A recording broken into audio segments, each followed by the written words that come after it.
Hello, everybody. How are we doing tonight? Hey. So Good. much hype. Yeah. Well, Hi.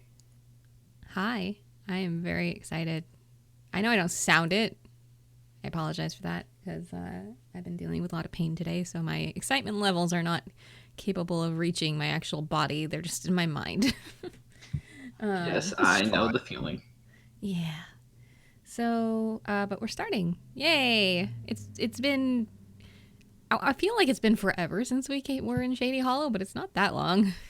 I mean, it's been like one extra game session between it, really, because of the Halloween thing. Yeah. Yeah. But Well, that and was then- worth Went it. to the Grand Canyon too. Yeah. Well, that's a it's a big chasm of time. It's a big crack.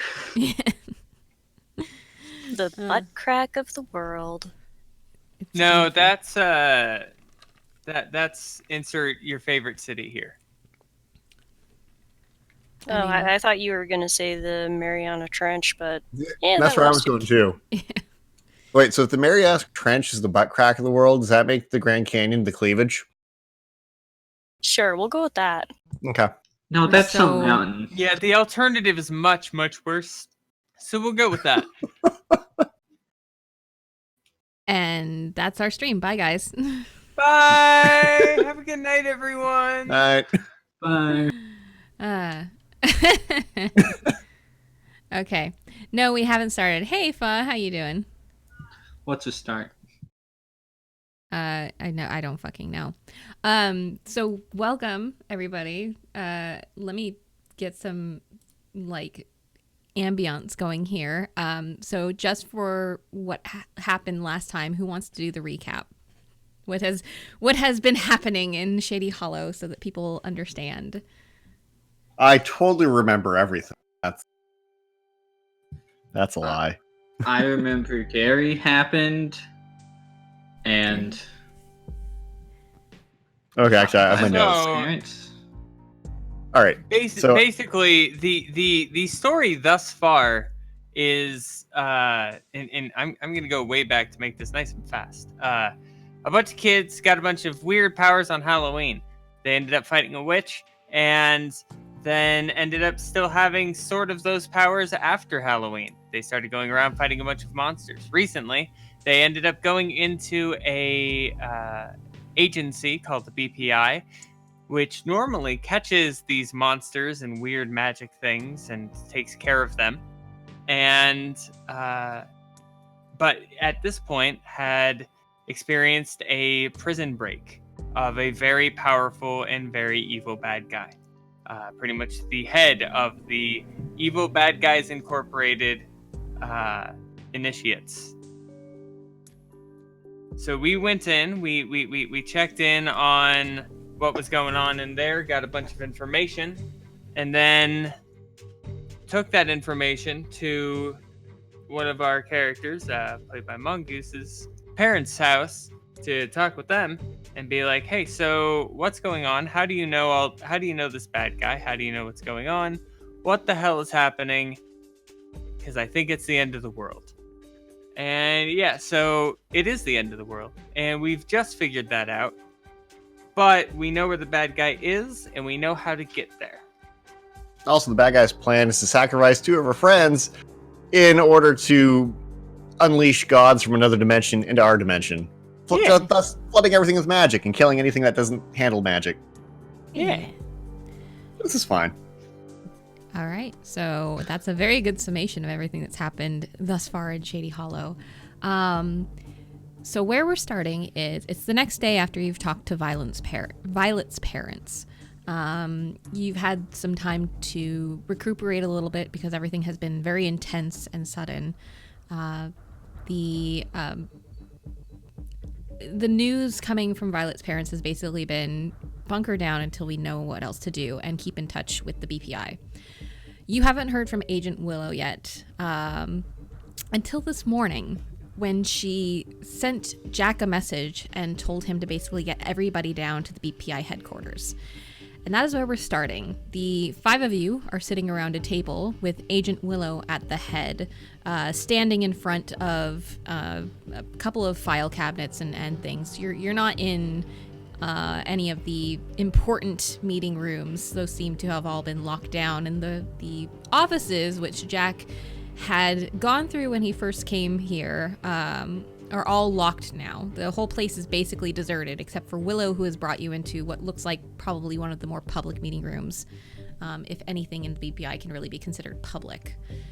She's kind of pacing back and forth and holding a record, like a paper folder with some records in it in front of her. And once you guys all kind of settle in, she looks at you and says, "Okay, good, you're here. I've got some news. I got a call from Birch yesterday, late at night. He finally got in touch. He's been in South America this whole time, working on evacuating the agents that are left there. Can't come back anytime soon. It's difficult.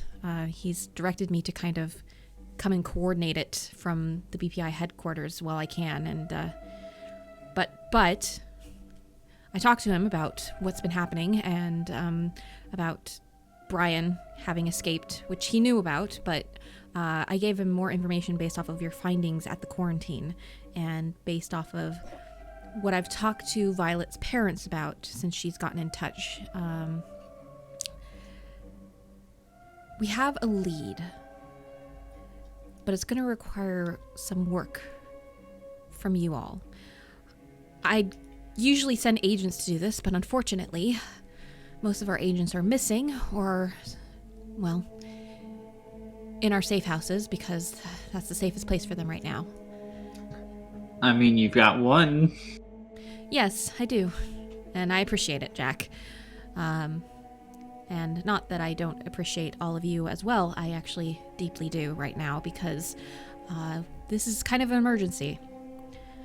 Birch talked to me yesterday. Go on. How big of an emergency?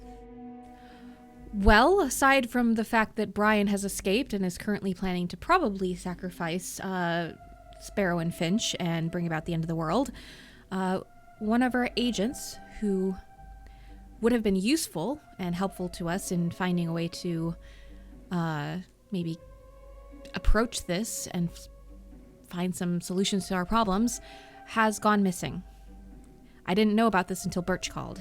He told me that based off of Brian's escape and some information that he's gathered through his other agents in the field and doing research on Brian and the initiates for the past 5 years, he had an idea of how maybe we could stop Brian. But it involved an artifact that, until recently, I thought was missing. However, when we got in touch with the Carter Schmitts yesterday, I was made aware of the fact that it seems to have been recovered by you all. It's a black unicorn horn. Do you have that in your possession? Raven's just gonna look slightly guilty, but try and cover it up. Yes, we do still have it in our possession. Although I'm not too sure if it's in a state of use currently. Yes, your parents did notify me that it seems to have been broken. But that's all right. I talked to Birch about it, and he said that the likelihood is, if we got in touch with its creators, we could possibly find some way of either mending it or a replacement. The problem is, our contact has gone missing, and the agent we sent to find him, or get in touch with him, has also disappeared.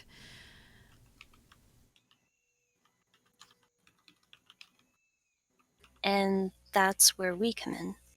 Exactly. Essentially, what I need you to do is to go find our agent and preferably get in touch with our allies. The other... Have any name? Yes, sorry. The other aspect of this is that, so the agent we're looking for is named Agent Adam.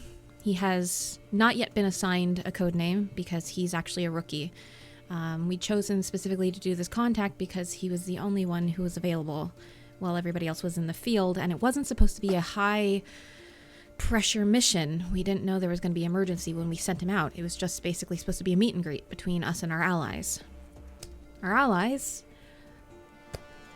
I don't know if you all are aware, aside from the fact that, we've talked about the initiates trying to essentially bring things in from another universe, but there's kind of more than one universe.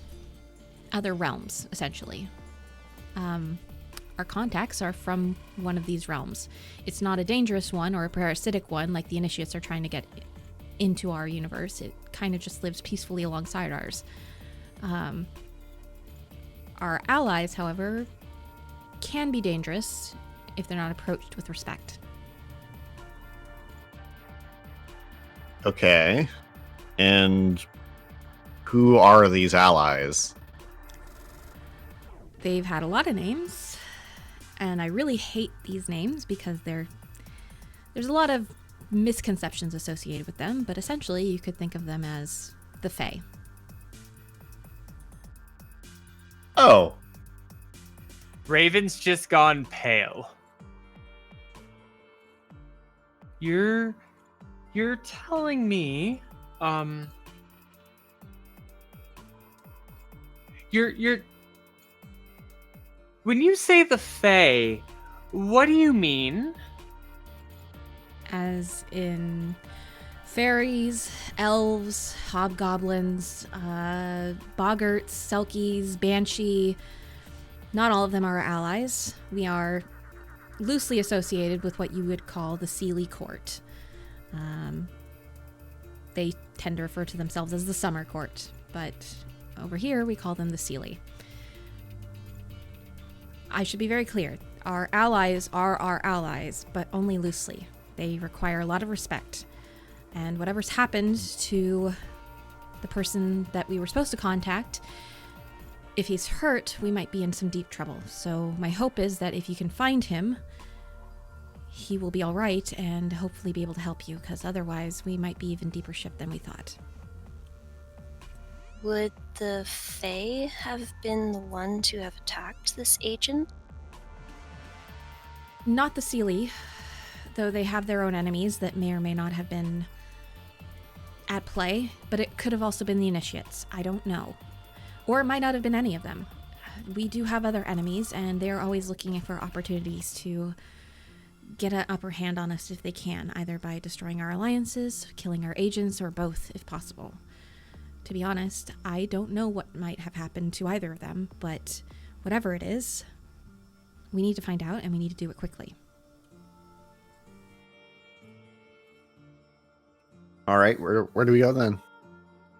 Fortunately, there is you would call it a portal, essentially. We call it the rendezvous point in Shady Hollow itself. So you don't have to go too far. If you can find any trace of either Agent Adam or our connection, our ally, if you can find any of them, hopefully they would be able to get you in touch with the Summer Court. Otherwise, maybe try and find what happened to them so that we can at least bring proof to the Fae when they get back in touch with us that it really had nothing to do with us. Though my hope is that you find something, because as far as I understand, they might be our only hope for finding some kind of upper hand against Brian right now. So we get to meet fairies?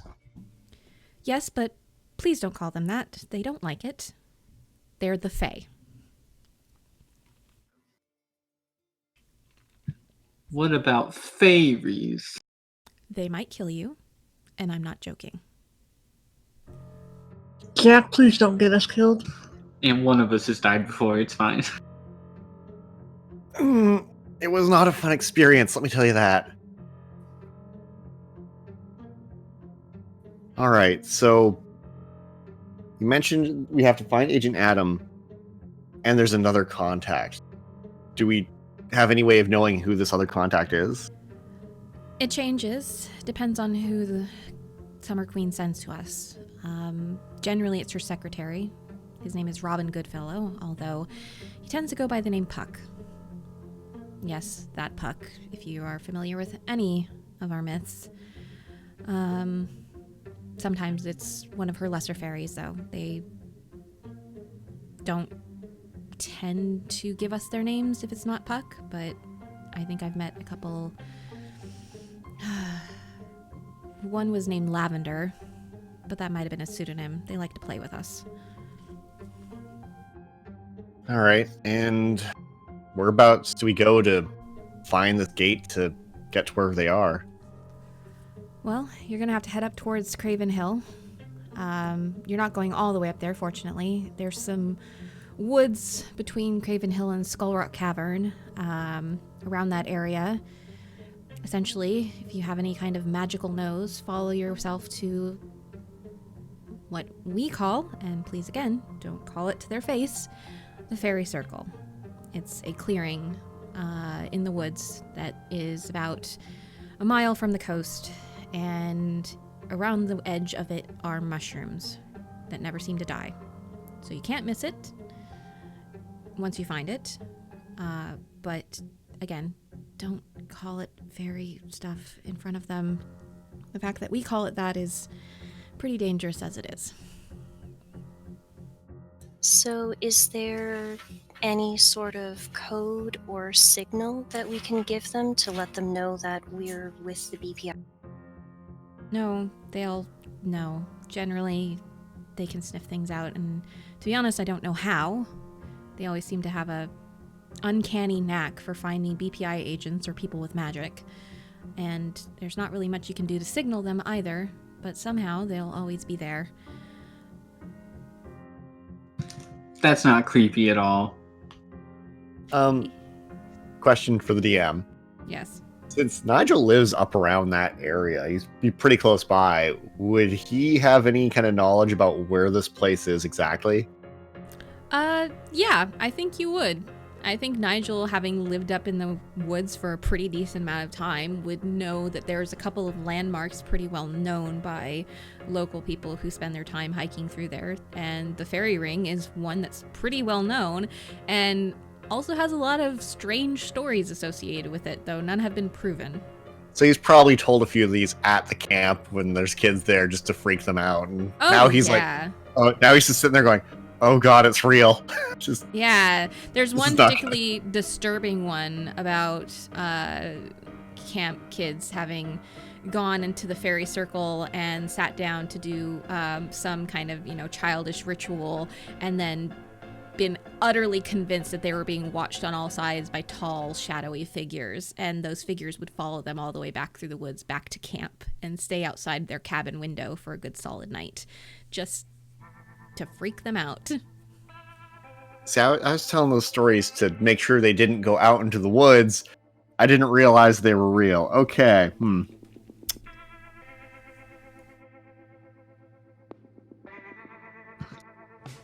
Nigel's now very uncomfortable with where he lives. Raven is also just sitting there, kind of staring off into space. Jack looks very excited. So, you say the Fae may be able to mend or replace this unicorn horn. Should we bring it with us? Yes, that would be preferable, especially if you end up in the summer court. To be honest, it would depend on whether or not they would be willing to send you back to get it if you don't have it on you. So my suggestion is bring it with you. Nigel's gonna reach into his hood and pull Gary out and be like, "Should I bring this?" And Gary's just kind of like chewing on his hand, like absent-mindedly. And she just kind of blinks for a second and looks at it, and then looks at Jack. Does your friend have is that a... He's very sweet. Did you not notice him in the safe house? I mean, he's kind of a rock at the time. He's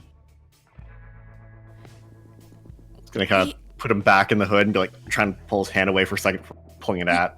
You see, like, Agent Willow, like, there's, like, it's almost like watching her flip through a book in her mind of all the policy violations that having this creature as your companion is, and then her literally just mentally shutting that book and slamming it down and thinking, I fucking don't have time for this.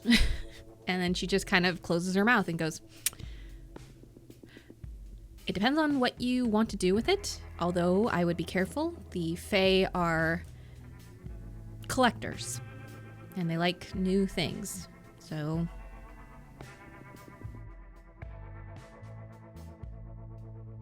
All right, that is noted.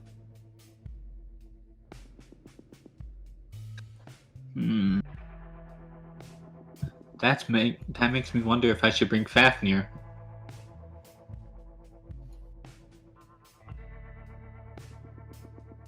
Well, I don't know, but honestly, at this point, and she kind of looks at her watch and she says, the longer we sit here debating whether or not to bring your pets, the less likely we are to find anybody alive or anyone that can help us. So my suggestion is make your decisions on your way.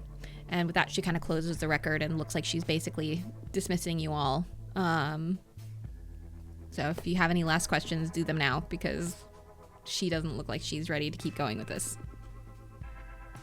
It looks like we're pretty good to go. So, yeah. Once we're heading out, Gary's definitely sticking his tongue out at Willow on the way out for the pet comment, like, a pet, dare.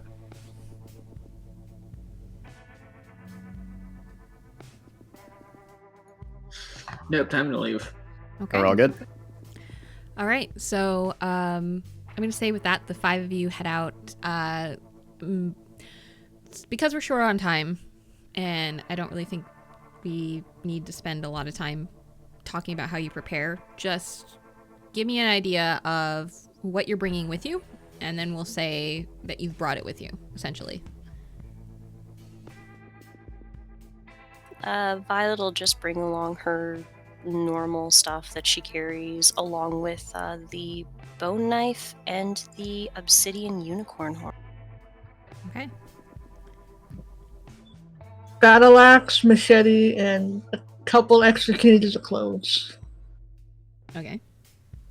Nigel's going kind of a weapon short because he's taken his cold iron sword and the magnum. Bringing the flamethrower and shotgun just seems like a less than good idea, and the focus bag is not really all that helpful.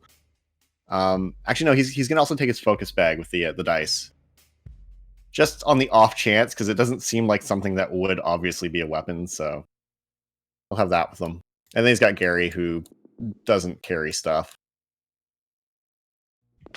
And Raven's just gonna bring her normal sword, cane, knife, rifle, everything hidden in the coat, etc. Yeah, Jack's just gonna bring the hammer and trank gun. Okay.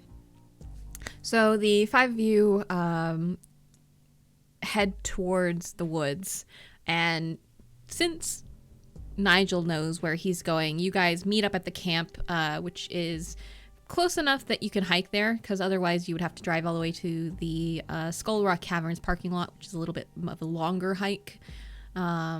So even though you have to go directly through the woods instead of through the more well-traveled hiking trails, it will be shorter. So you all get there and gather up and make sure that you have your equipment, and then head out on a hike.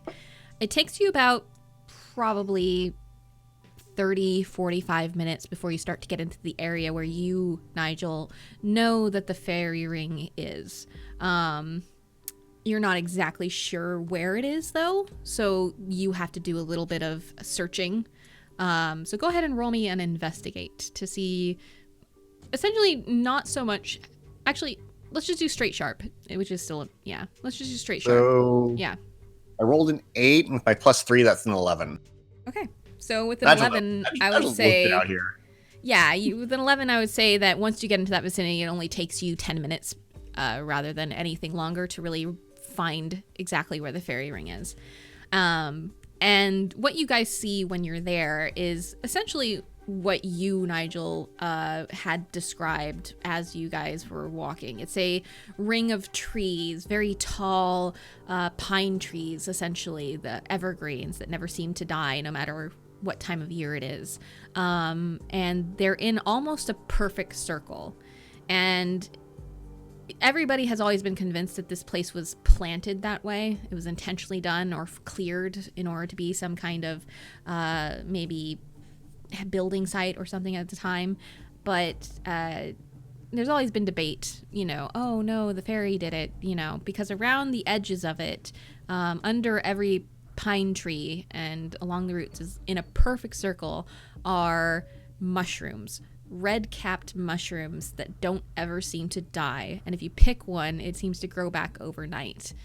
And in the center of it is just bare earth. No grass, nothing grows, just earth and old pine needles and nothing else. And this is where you guys find yourself. All right, so you guys all good and ready? Yeah. All right. Should be. Let's try not to be in there too long, because if there's one thing that virtually every book about Fae mentions, don't eat anything there.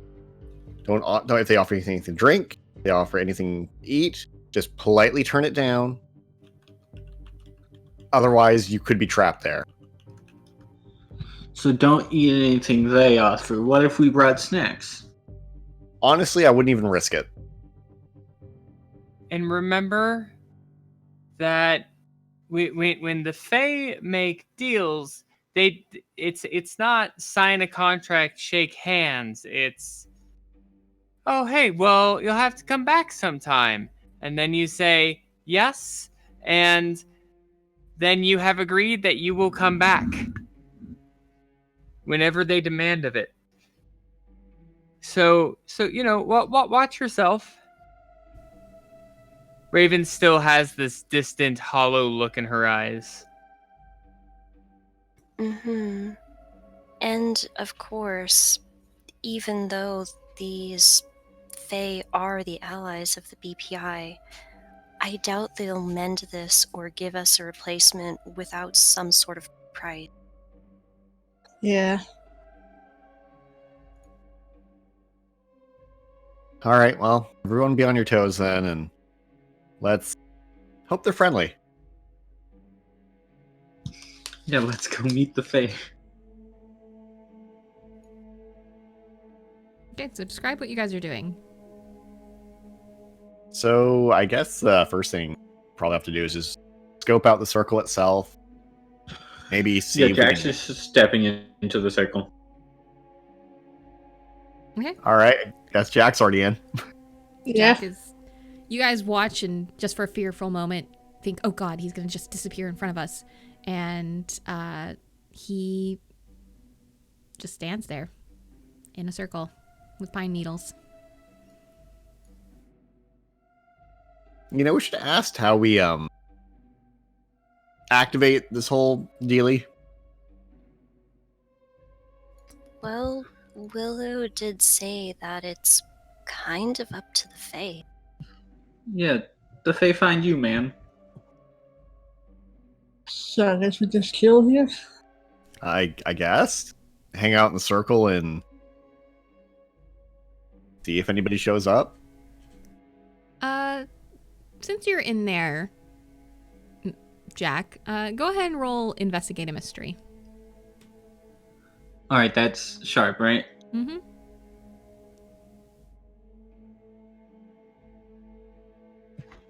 Uh, 10?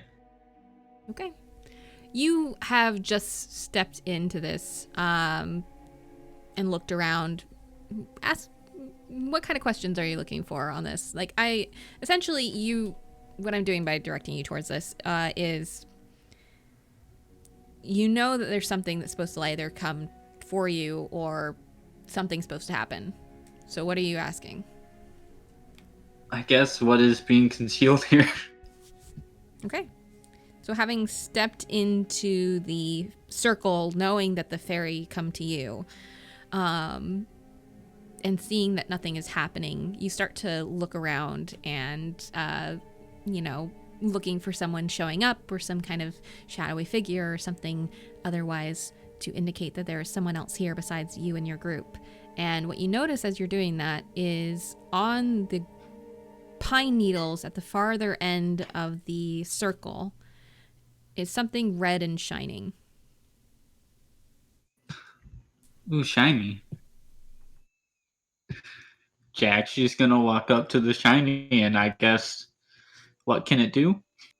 It can't do anything. When you get close to it, you realize that what it is a small splash of blood that is very deeply red and almost, not quite, but almost jewel tone in how bright and reflective it is. More so than normal blood, but still red and, blood. Huh. Jack's just gonna... How far are the rest of the group? The circle itself is probably about 10, 12 feet in diameter.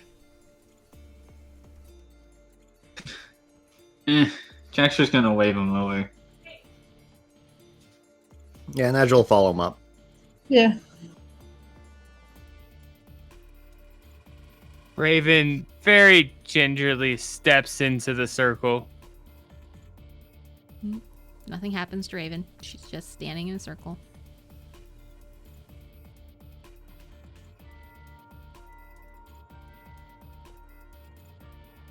Okay, so what do you do now that you've called them over? Just point out the blood. I don't know. Nigel's gonna take a closer look at the blood here and maybe try and pick some up on a leaf or something and just see if there's anything. Like, it's definitely weird. If anything, Nigel would have his usual, bags for random evidence and stuff, so he's gonna drop it in one of those. Okay. Yeah, and looking at it, you can see that it looks like blood if blood was, somehow, if shimmer powder had been added to it, essentially. Not So a like lot. that kind of metallic paint almost. Yeah, a little bit. It's not a lot. If you were told that this was blood, you would believe it, but there's just something shimmery about it. Okay, this is weird, guys. What kind of creature has a shimmery red blood? Probably the Fae.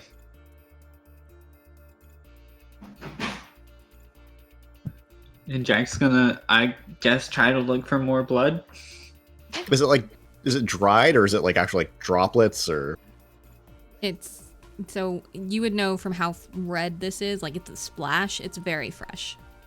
Oh. But again, Weird. this blood is weird and has a shimmery quality, and so you don't really know necessarily exactly what that means. So. Violet can I- will help Jack look for a blood trail. Yeah. Okay. I will say that could be Jack's third hold on investigate, which is, where did it go? And there's only 2 on investigate. no, there's only 2 on read a bad situation, isn't there? No, there's I think 3 that was- on read a bad situation. Fuck, Yeah. I always get those 2 mixed up. All right, never mind. You'll have to roll again. I'm fine with that. You could have totally gone with the fact that the DM's a stupid bitch and just doesn't remember anything about this game and been like, yeah, sure, I get 5 hold. Nah. I guess I'll help out if need be. Yeah, go ahead and roll help out if you want. I mean, I got an 11. Okay. I don't know if Violet still wants to help out after that. I mean, I got a 9. Okay. So It's a whole 12. Woo, Yes. 12. um Yeah, where did it go? all right. So you are looking at this blood, and as now that you've noticed it, you can see pretty clearly past the mushroom line into the forest, a line of like splash here, a splash there, another like smear on a pine tree that looks like almost maybe hand height. And they're definitely going in a very definitive direction, which you start to follow. What do the rest of you do as you see Jack start to head toward this blood trail? I'll follow after him. Yeah, I'll go with him. Okay. So you follow this trail, and it's about 5-10 minutes until you reach just an area of forest where the blood trail seems to stop. And there doesn't seem to be any other sign of it. This is very dense. There's some like thickets, low bushes. The trees are a lot closer together here. There's a couple of like very like bushy undergrowth. It's a lot harder to kind of navigate, but as far as you can tell, the blood doesn't seem to be like going anywhere from here.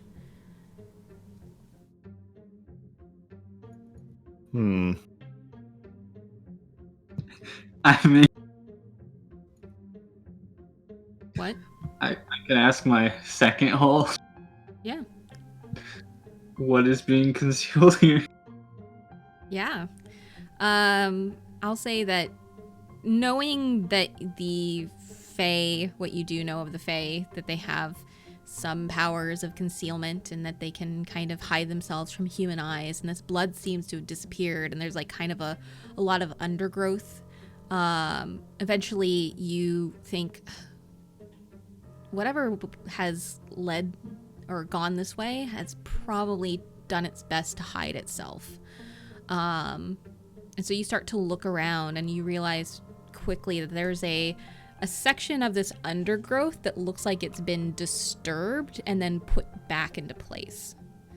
It's kind of almost like a mound of like ferns and other kind of bushy concealing growth. Time to move it. Okay. Is that what you do? Just move it without any warning, or what are you doing? Well, Jack will hold his hand up, like, stay there.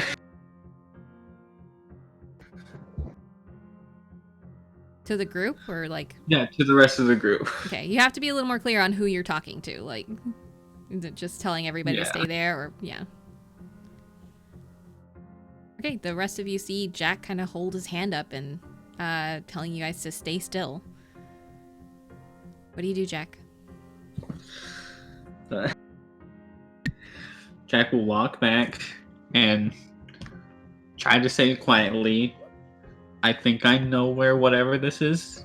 I want you to, I guess, be ready to attack in case it's hostile. Okay. Natalie's gonna like put a hand on his sword. Like, do I want to draw this? Is this I'm okay? just gonna have a hand on a machete. Raven is just staying frozen, like you can barely tell that she's breathing, let alone, blinking, and just isn't moving. She is terrified. Violet will be ready to jump into action, but she does not have her pencil out just yet. Okay, but don't be like too ready. Don't attack it if it doesn't, attack first.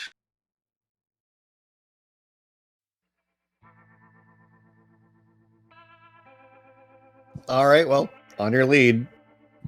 I'm gonna go back and move the stuff now. Okay. You go up to this bush that you found and slowly move the ferns to the side, kind of ready for anything to jump out at you. And what you see is not an immediate threat. You see instead a figure. It's a thin, tall, at first human-looking man. Fiery red hair, a face covered in freckles, almost like your own, just a little bit more thin and not really gaunt-looking, just kind of pulled. And it takes you a second to realize that this man doesn't have normal ears. He has the very typical pointed ears, essentially, of an elf. And he's got this giant, like, almost crest of colorful feathers on this cloak that he's wearing, that he's wrapped himself up in. And he's curled up in a ball. And he seems to be sleeping. Does it seem like hurt at all? You can see, just from glancing at him as he is right now, that there seems to be a stain along the top of his upper arm. A very dark, probably blood stain. It's hard to tell because the coat itself is green, almost like a green velvet, but it's a little bit ripped and it seems to have spread, so the top of it is very kind of like dark, shining color. All right. I guess I'll reach down and try to heal him. Okay, go ahead and roll for it. Yeah, magic.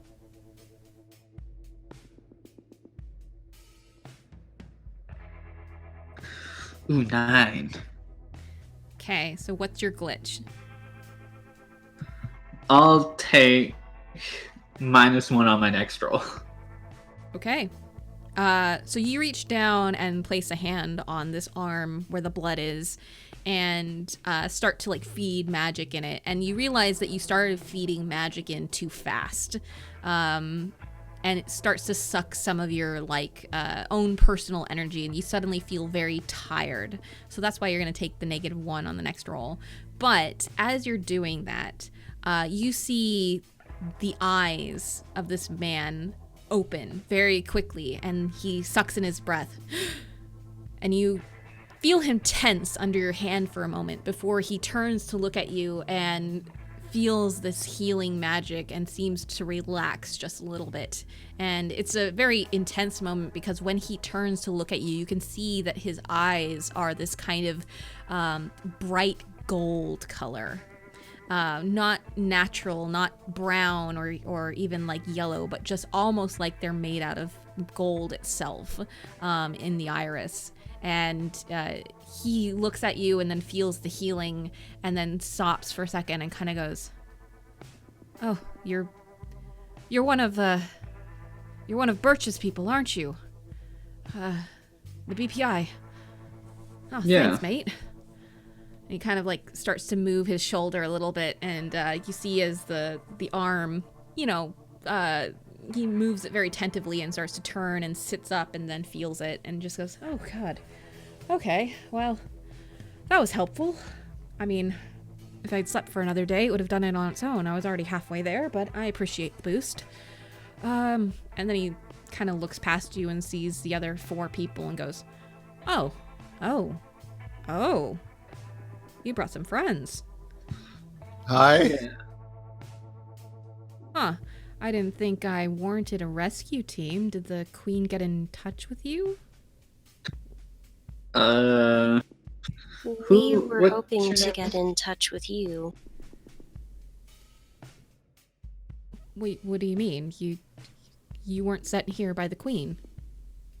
No, we were sent here by the BPI to hopefully get in touch with, well, the Fae in order to look for a missing agent by the name of Adam. Yes, the boy. I sent him to go get help. That's why I assumed the Queen had gotten you. Are you saying that he never made it back to the BPI? No, not from what we know. The BPI sent us looking for him. Oh, well that's not good. Huh. And then he stands up very quickly, just like 1 minute he was sitting and then next minute, like this sudden burst of energy, he stands up and almost hops to his feet and goes, "Oh, okay. Well, that's not Raven good." has audibly gasped in fear. I'm sorry, I didn't mean to startle you. But thank you for the healing. I really needed that. I was very low on energy. I bled out a little bit too much, and I wasn't able to get back into, well, essentially my realm. That's why I'd assumed that Adam had gone back to the BPI and found a way to get in touch with the Queen so she could send somebody to fetch me. You're telling me that he didn't. That means he's probably been, well, essentially kidnapped, meaning your friend's in danger. And you see him, like, now that he seems to have been healed, he's like, the energy level has gone up, and he's kind of like almost not twitching, but just like, talks with a speed and like a fast movements, and just kind of almost, you know, not frantic, but somehow a controlled fire to the way that he moves. And he kind of, you know, oh, okay, well, if you've been sent here by the BPI to find your friend, and your friend did not make it back to the Queen, that means that he's been kidnapped, and we should probably go find him. And he kind of snaps his fingers and starts to walk past you, Jack, and back towards the fairy circle. Come on, come on. I think this is probably going to be an important and something we should do quickly, because if the Queen thinks I'm dead, all hell's going to happen to everybody involved. And he just starts to go. Jack's following. What happened to you? How long have you been here recovering? I don't really understand your particular set of time, to be honest. Length, essentially, in my world, is very different from length in yours. I can be here for 3 days and go back, and it's only been in 10 minutes there. I can be here for 10 years, which I did once because I really, really had a great time in New Orleans and I didn't want to leave. And when I went home, it had only been 2 days. So time is relative. I think you're my new best friend. You're my best friend too, buddy. Actually, no, that's not true. If I told you that, the Queen would probably have you killed. Don't worry, I'm friends with a god. Oh, well, not the first one I've met, but that's always nice. So, essentially, I really don't know how long I've been here. I had an injury. I was attacked from behind. I don't know who attacked us, to be honest, although I do certainly have my guesses. And the injury was, well, as you can see, and he gestures towards his coat and then looks at it and then realizes, oh God, it's so stained. Hold on a second. And then he kind of puts his hand on it and lifts it up, and the coat that had been like darkened with blood and having some rips suddenly looks perfectly fine. There, that's better. Essentially, my entire arm was nearly severed off, and I realized that there was no way I was going to be able to power myself back through the portal, and I needed to get away and heal. And the only way to really heal is to sleep. So I found a nice cozy place, curled up, and slept until you woke me up. And here we are. Huh. Nigel's just like, this guy is unbelievable. What's going on? Okay, well, essentially, we're here, and he gestures as you guys have made it to the fairy circle again. He kind of looks around and goes, oh dear, that's a lot of blood, because he sees the splash of blood on the stuff, and he kind of like starts sniffing the air and like, huh, okay, well, Yep, that's yours. What? Your blood? Oh, yeah, I know that's my blood. I was trying to see if there was any other signs, and he starts sniffing the air again. Just, I've been probably gone a little too long. I can't really smell anything. Huh. Oh, well, get in the portal. Let's go. Not just like gonna kind of step into the circle, like, so, is there a thing we have to do, or? Nope, just stand there. All of you in. Come on, come on, come on. Well, Elf's gonna walk in. Yeah, fuck it. I'll follow.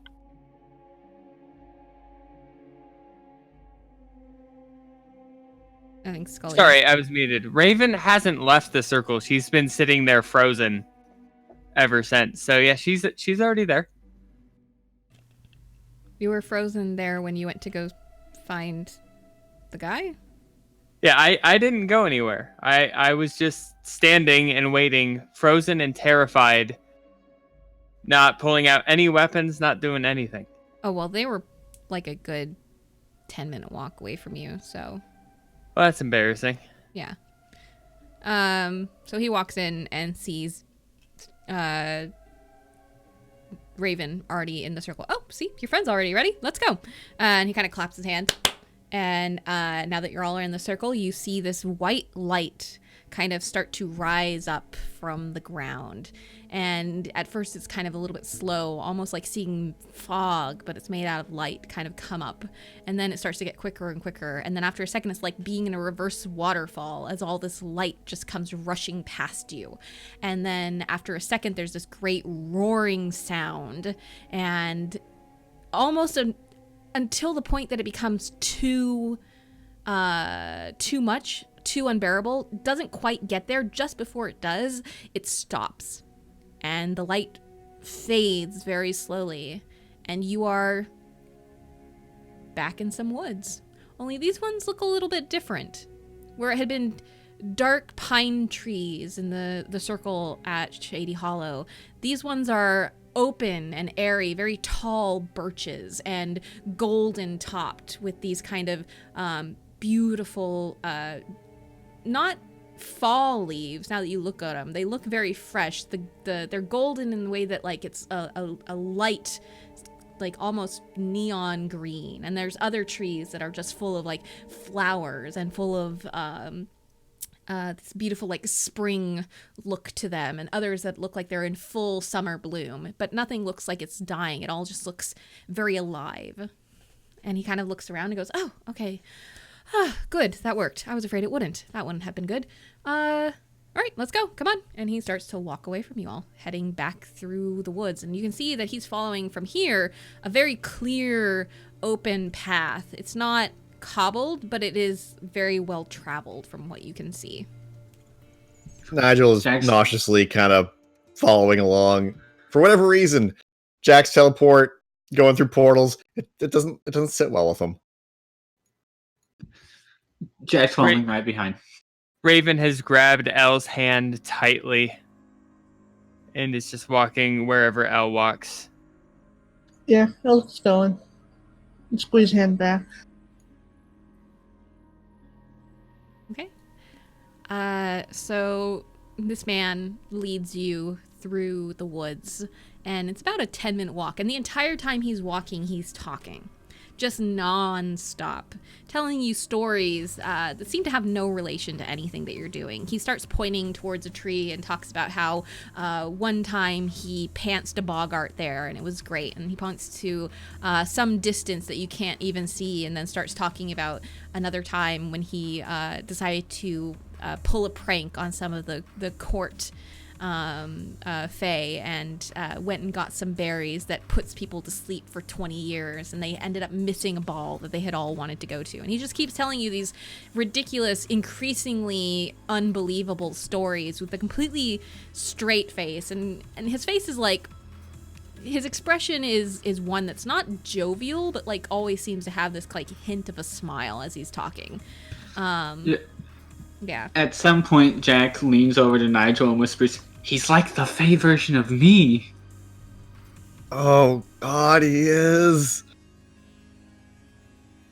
Nigel's also holding Gary under his arm, making sure that he does not eat anything, because he knows if he lets this thing go for a second, its mouth is just going to be full of random whatever. As you guys are walking and he's talking, eventually the woods start to thin out, and even though they had been like, it was easy to see through them, like nothing was like concealed really, because there's like no undergrowth, it's just tall trees in full bloom and then like grass underneath. There was this sense of like forest going on forever, almost like a dreamlike state. And then just like a dream, there's this moment where it goes from feeling like the forest is going on forever until suddenly you can see up ahead of you this beautiful like tall giant oak tree. And I don't mean like it's a large tree, we're talking larger than like 10 redwoods put together, only its bark is this shining white, and the top of it is this like verdant crown. And you can see that this seems to have been like turned into some kind of place that people live, because there's balconies and there's beautiful doorways and these stained glass windows that seem to have been like built into it or grown into it almost. It's just this almost a castle of a tree in front of you. Would we recognize this at all as looking somewhat similar to the tree in Autumn's Grace? It could look a little like that, but not quite. It's much larger.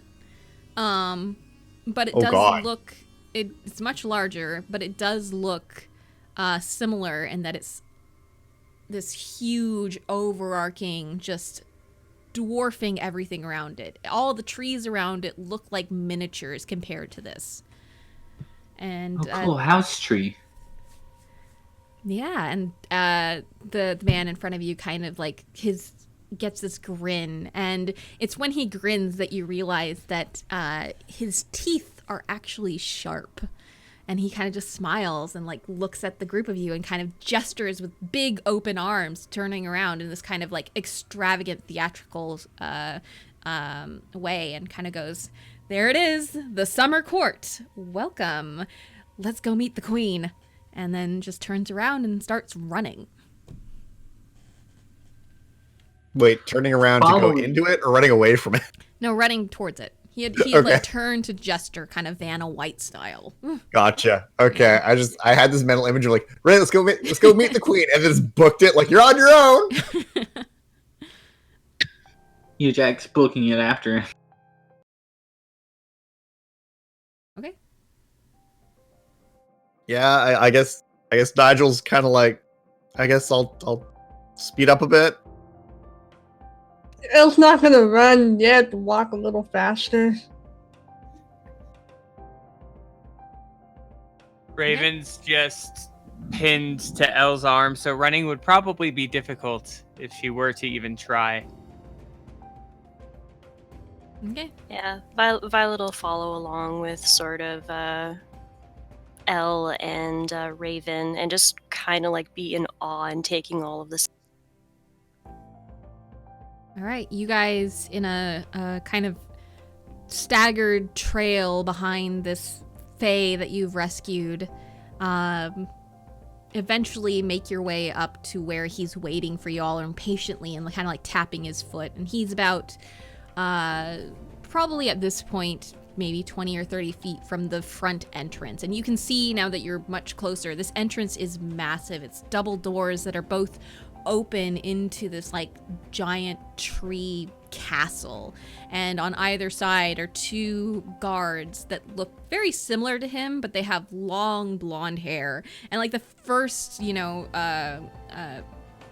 first thing that he does is kind of look at you and kind of, come on, we can't wait all day. The queen is waiting and there are things to do, and likely your friend is dead, and if he's not, he's going to be dead very soon, so maybe you should hurry up so we can find him. And he starts to like turn around and starts to walk past, and he kind of makes a gesture at the guards, and they both kind of nod at him and kind of nod at you as you kind of walk in.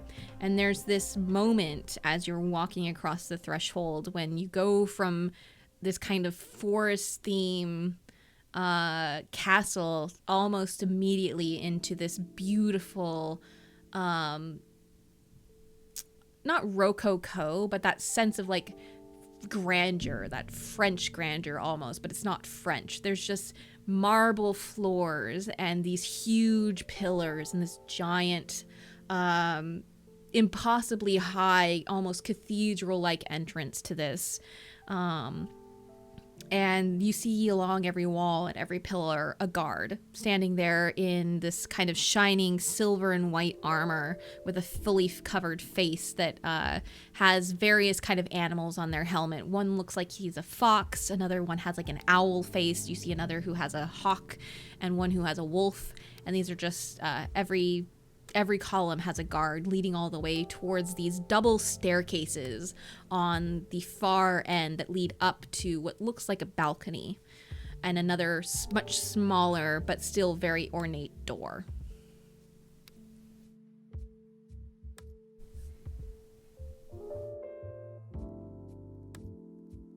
All right, I guess we'll just follow along then. And Nigel's like trying to take all this in, and just like, okay, so this is more than I expected. Okay.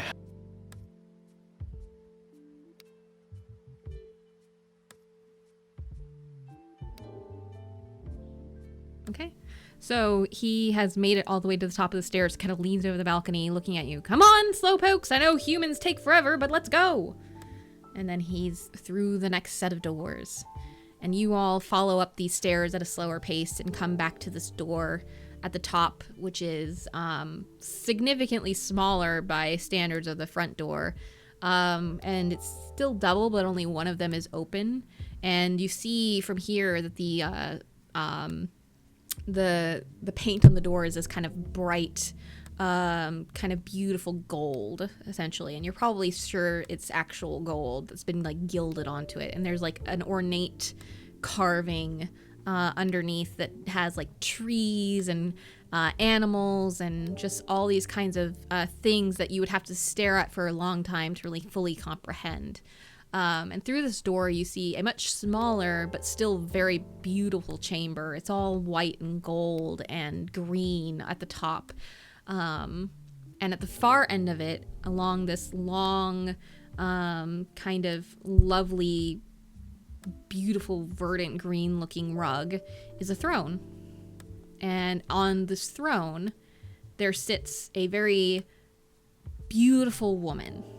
We're talking tall, just long golden, not blonde, but literally golden hair, and this kind of beautiful dark skin, and just wearing this lovely white, very elegant looking but intricate like gown. And next to her on a smaller throne is a man who's also looking just gorgeous in this kind of lovely white outfit, and his hair is like kind of almost spiky, but not spiky in like a it's been spiked, but just that like it's like a cotton ball but somehow fashionable, like it's going, or dandelion I should say, like fluffy and going up. And he has these gorgeous cat eyes, not that they are cat eyes in the sense of makeup, but like legitimately his eyes look like cat's eyes, and just this large kind of glowing look to them. And you see on the right side a small chair and desk, and standing in front of it is the man who you had rescued, and he's kind of again waiting impatiently, only now he looks a little bit more composed. And as you guys enter into the door, he kind of gestures, come on, come forward. Yeah, I guess Nigel will definitely come forward and kind of in the hallway leading up, he would be like, Gary, be on your best behavior or we were all going to die. And Gary's like, and then press him on his shoulder and kind of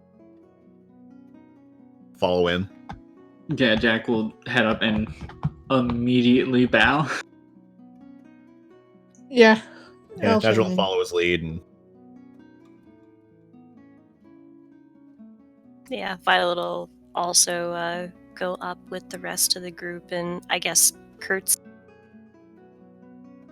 Raven does the deepest, most genuflective curtsy you can imagine Raven to ever do. we didn't know Like- the coat could bend like that. Yeah. You didn't know Raven could bend like that. The woman on the throne kind of, she doesn't smile, but she kind of has this almost kind look on her face as she sees you, and kind of looks over and goes, Robin, you've brought us some very respectful humans. Generally, they don't tend to have this much manners when you drag them in like this. And he kind of like nods and says, oh, I wasn't expecting them to have that many manners either, to be honest. They kind of didn't seem the type. Generally, the BPI has rather rough and tumble ones, don't you think, my queen? And she kind of nods and goes, yes, that tends to be what we find. Please, stand, all of you. I don't really like to see people facing the floor too often. I'd rather you look me in the eyes. And she says this, and you look up and you see that she has, like Robin, these kind of beautiful gold eyes. And she kind of like gives a very small smile and looks over to Robin and goes, well, what have you brought me? I wasn't expecting visitors. And to be honest, Robin, you were supposed to be here a full day ago. You're late. And Robin kind of nods a little. Yes, I'm very sorry, my queen. I got a little held up. I'm sure these lovely folks could give you a little bit more clear picture of what happened because, to be honest, I was, sleeping. And she goes, sleeping? Huh. She looks over at the group of you. Do tell. I was just gonna glance over at the others and be like, well, to make a long story short, we've been sent here by the PPI for a reason. There is a figure in our, I guess it's called realm, named Brian, who's a member of a group called the Initiates, who are essentially looking to end the world as we know it through some very terrible means. We were sent here to hopefully get in contact with a BPI agent that dear man Robin here knows under the name of Agent Adam. Apparently he was on his way to the BPI, never made it, and we need to find him. Otherwise, it could be that our world ends. Oh dear. Yes, I am aware of Brian and the Initiate's threat. To be honest, it doesn't really concern my kingdom too much, but considering the BPI all are our allies, and I don't really like having enemies at the gate, if that can be said. I have been doing my best to assist them, although, to be honest, I'm not quite sure what we can do from here currently. Although it is distressing to hear that they seem to have, well, gotten stronger. I think we're looking for a black unicorn horn. We have one. I'm not sure how damaged it is, though. We're not sure if it can be fixed. A unicorn horn. Those are exceedingly rare, even in our world. It takes quite a bit to bring down a unicorn, and it's even worse trying to bring down a black unicorn. They are, well, to be honest, notoriously deadly. Let me see the horn. She kind of Violet holds her will hand out. kind of look at the rest of the group, and then she'll fish the horn out of her bag and I guess slowly approach. She kind of just holds her hand out very, patiently and waits for you to place it there. Yeah, if they do let Violet fully approach, then she will hand the obsidian unicorn horn over to the queen. She takes the horn and just gives you a very not small smile, but just like a gentle one. Thank you, my dear. Let me look at this. And she kind of just like turns it over in her hand, and for a moment her eyes flash like a very bright kind of almost light behind them. And you see as she stares at this thing, she gets this far away look in her eyes, and she goes, oh. Yes, someone's done some deep damage to this. Generally, this would be impossible. It must be magical in nature.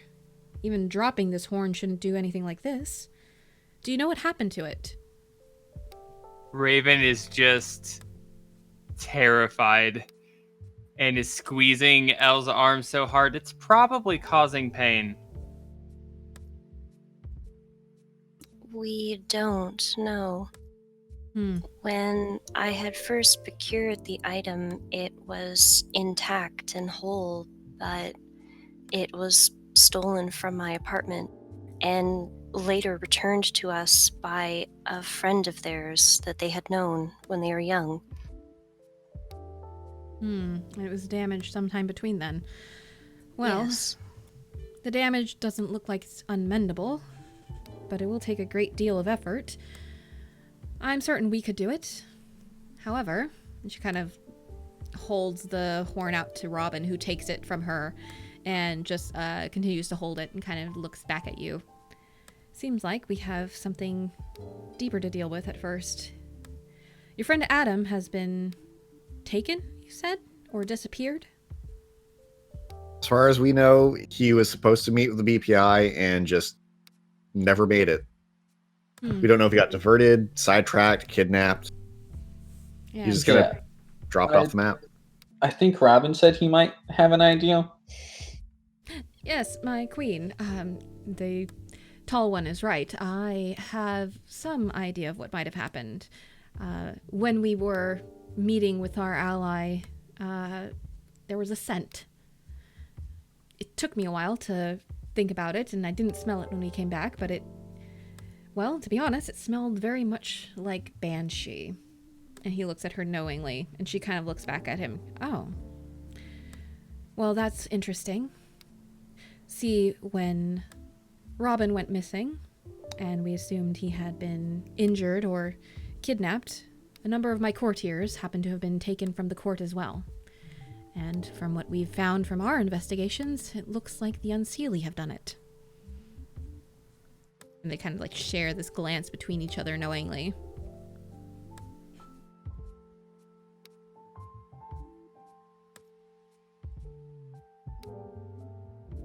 Do the Unseelie help the initiates? Are they allies of them? No. The Unseelie have their own ambitions, but they care not for whatever happens on Earth, to be honest. Except for when they feel like having some fun. And she says that with like a note of distaste. No, I doubt the Unseelie have anything to do with the initiates, but if they thought that they were doing a damage to my court or somehow interrupting us or otherwise harming us, then it's very likely that they might have just thought it was a great and ample opportunity in which to continue to cause damage to both me and my allies.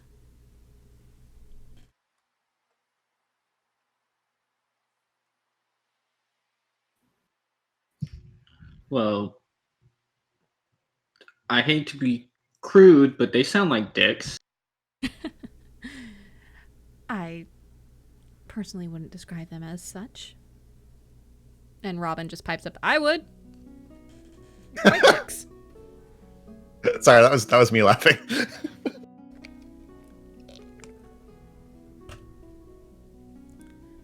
Well, so go on.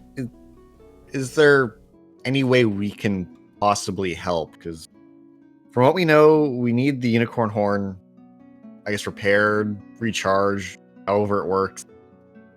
And from the sound of it, the BPI needs to get in contact with Adam. We need his help. Yes. Well, and I would like my courtiers back if possible, so I think we both have something the other wants. To be honest, the Unseelie court is always on the lookout for anything that we might be doing in order to go against them, any moves we might be making or preparations. I don't think they would expect a team of humans, though. So in this regard, I think we can come to an agreement. I mean, human-ish. I'm just gonna kind of just nudge Jack, like, dude, maybe not. Let them know we're really weird. Well, regardless of your ish state, you're certainly not Fae. And that's what they'd be looking for most. One of us. So, with that in mind, I think if you agree, we can both come to an arrangement. You find my courtiers and, at the same time, if possible, your friend Adam, and bring them home safely. And in exchange, I will repair, to the best of our abilities, this unicorn horn and fashion it into some kind of weapon to use against your enemy. For the first time since Raven heard that there was Fae and asked that question, Raven's going to speak up and say, Your Majesty, we will most certainly be looking for your people, and should you decide in turn or at all to repair that horn for us, we will gladly take it.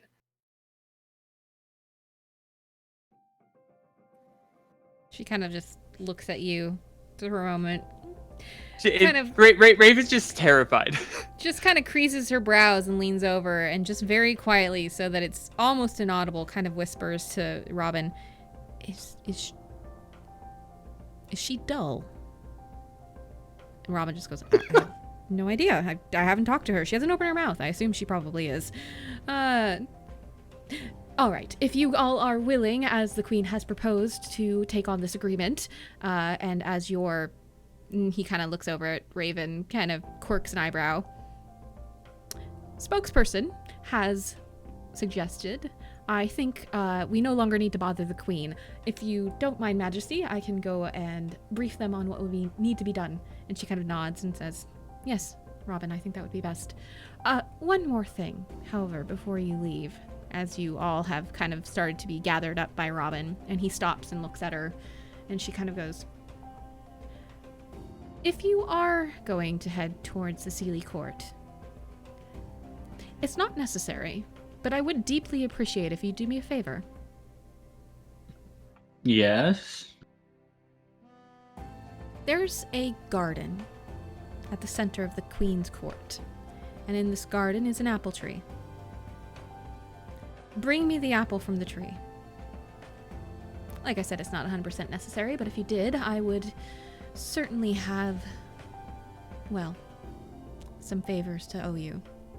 She kind of like raises her eyebrows, and We will keep that in mind. We can certainly try. please do try hard. And she kind of folds her hands together, and you get the sense that you've been dismissed, and Robin starts to like move you all together and okay, get out, go. And he just starts like herding you like cats back towards the door. And then once he gets to the door, he turns around and gives a very deep bow to the queen, and then immediately shuts the door.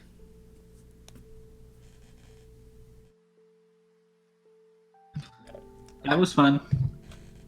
She seemed nice. So what now? Oh, well, now we get you all ready to go. I assume you have your own weapons from the looks of things. And he kind of like glances very pointedly at like the guns and knives that are visible. So I don't think we need to give you anything. Those should be sufficient. Probably will be sufficient. Likely will be sufficient. We don't have to do any paperwork before we go, do we? Oh God, no. We don't do paperwork here. An agreement is an agreement, no matter how it's agreed to, essentially. Raven goes more pale than any of the corpses she has ever raised from the ground, including the bone-bleached white ones.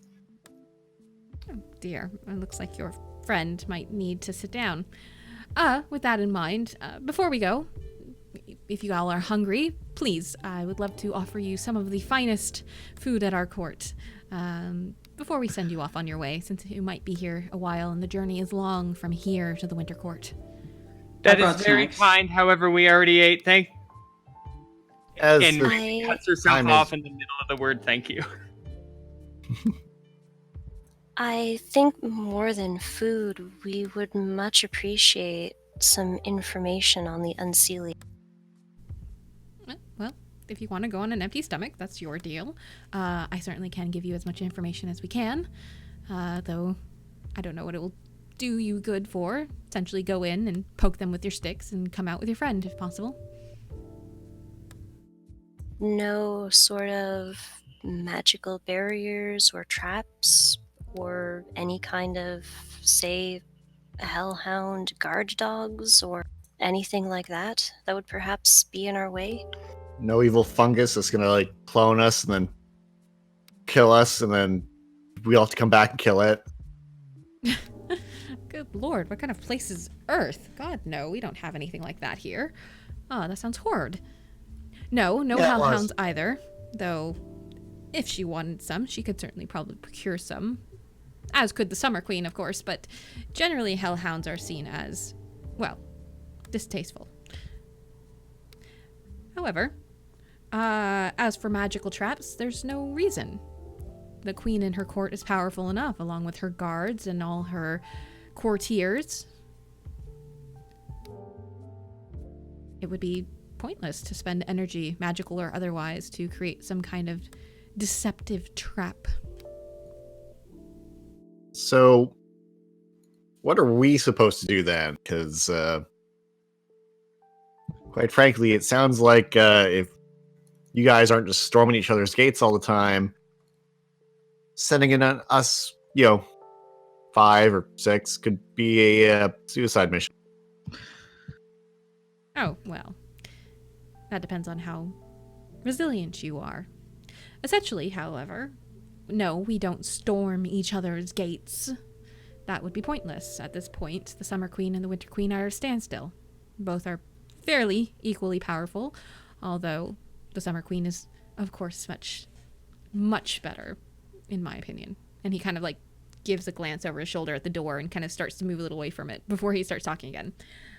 But essentially, the Winter Court is powerful in their own right. If we just threw ourselves at each other like animals, we would annihilate each other. Then there'd be no courts in either kingdom. What would the point be? No, we do it like civilized people. Kidnapping, murder, the occasional blackmail, every once in a while marrying each other to supposedly form alliances between families that eventually become blood feuds, but civilized. Okay, so basically medieval England on Earth. How dare you? Medieval Except England better. based itself on us. We're the ones who taught you how to be civilized in the first place. The fact that you decided to stop being civilized and turned into whatever you are currently is your fault, not ours.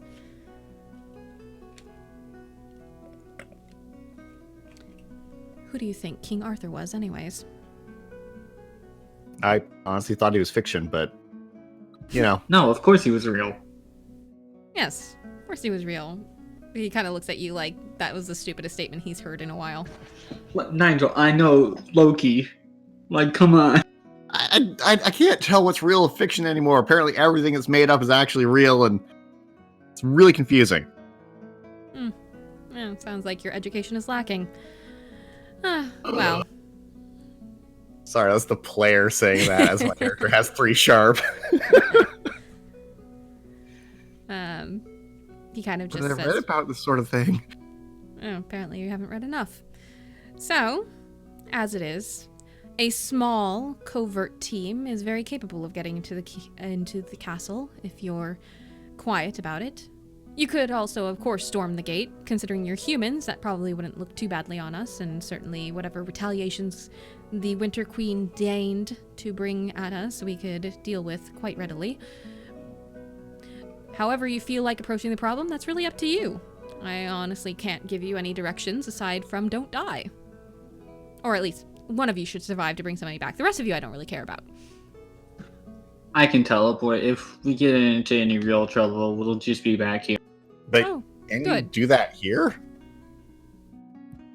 I probably shouldn't try and use up the juice. Yeah. Well, you're the designated survivor, and the rest of you are expendable. Sounds good. And he just kind of gestures. All right, off you go. Oh, before you go, I should probably tell you where the Winter Court is, actually. And he kind of starts to search in his pockets, and eventually he finds in this giant coat pocket a small piece of parchment. And he pulls out a great quill pen that's almost as brightly colored as the feathers on his coat. And he starts to write down a very small sketch. And eventually he rips it off this kind of larger piece of parchment and holds it towards you and kind of goes, there you go. Should be able to find your way. All right, off you go. Tip top, pop pop, however you humans say things. Go. And kind of just starts gesturing you down. I guess we'll just start making our way out then. Yeah. Okay. You guys make your way out past the castle guards, out into the forest, and looking at the map that he's drawn you, it's surprisingly detailed for having done it very quickly. And you can see that he's essentially mapped out where the Summer Queen's castle is, and then a trail through the forest that leads towards the Winter Queen's castle. And it's pretty direct. He didn't give you any sense of scale, though, although there are a couple of landmarks that he's marked down. A tall ring of stones that seems to have been placed somewhere between the two, and then the what looks like probably the border, where there seems to either be a fence or a wall or something that seems to have been built that designates the difference between the Summer and the Winter Court's kingdoms.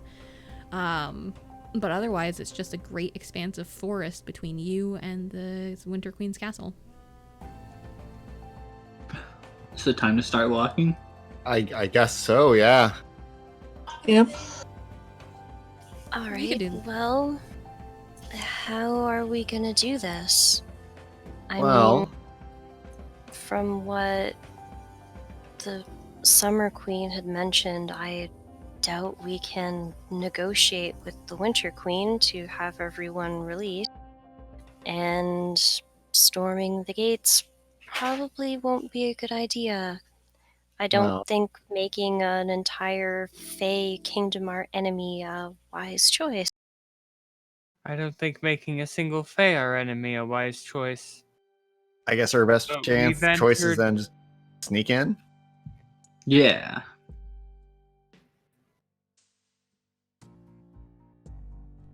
Sneaking would be the best option. The only other thing I could think of is that if we were to talk to them, we would maybe have to make some kind of bargain based on how that went last time. Sphinx. So, Let's not do that. I don't know if you all realized we've already made a bargain with the Fae, and Raven just looks terrified. We were pretty clear on how things were going, so we shouldn't have anything to worry about. But what we Yeah. didn't discuss was what happens if we don't meet their idea of what needed to be done. What if we bring back 4 of them and there were 5? What if we bring back 400 and there was 401? What if... I mean, I don't think we can bring back someone who's, already dead. I'm pretty sure they wouldn't hold that against us. Well, if it's something we've already agreed to, too late to get out of it now. There's no sense in worrying over it. I feel it's important to point out that if I made a magical deal with a being that was far below my ability level and was of no threat or concern to me at all, and a loved one or someone I cared about dearly didn't come back when that entity told me it would, I wouldn't be very kill him on the happy. spot. And even if it was impossible and had nothing to do with them, I wouldn't be happy. And Raven is just wringing her hands and pacing back and forth. Basically, has already decided that she is dead. Been there, Raven. done that. We'll be fine. Probably. Yeah, Raven, don't worry about it. Besides, this is so we can deal with the initiates. I think it will be worth whatever sort of consequences there are. But by the way, I remembered something. Don't tell any of them any of our names.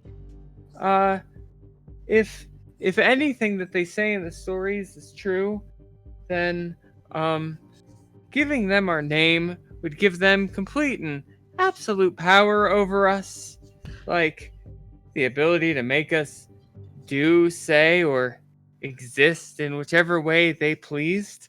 I mean, hey, I can give them my name. Jack's not my real name. I'm not. And Raven doesn't know how to deal with this information and is just stuttering, terrified.